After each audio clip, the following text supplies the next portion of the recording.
Okay, so the question here is how do I know when to double barrel? And the action in this particular hand is hero raises preflop, the person in the big blind calls.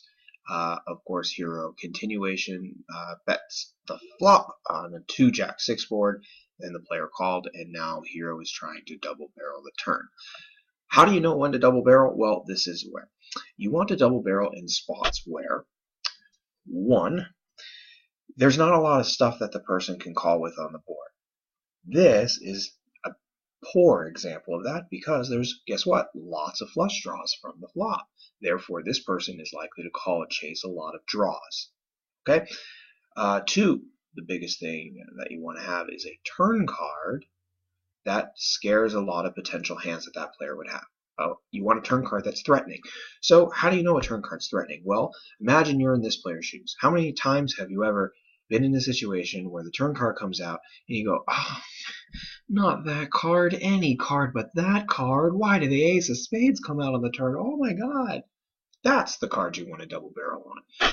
You want to double barrel on cards that demote hand strength. So in other words, let's pretend this wasn't a drawing board. Let's pretend the board was Jack 8-2.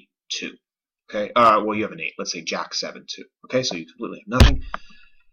This player calls on the flop, and you go, oh, I think that player has a jack. And all of a sudden, the ace of spades comes on the turn. Well, if that guy had a jack, his hand has been demoted. It was once top pair, and now it's been demoted to second pair. Okay?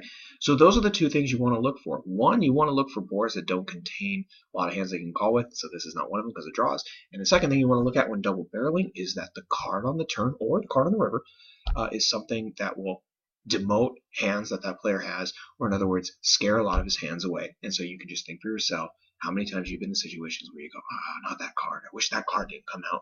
And those are the times you want to double barrel. Okay? If we wanted to add a little bit extra to this, the simple advice I would give you is don't get carried away with double barrels. You want to save dessert for after dinner, something my mom always taught me, right?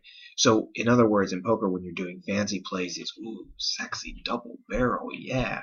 You want to make sure that you're doing them in meaningful situations.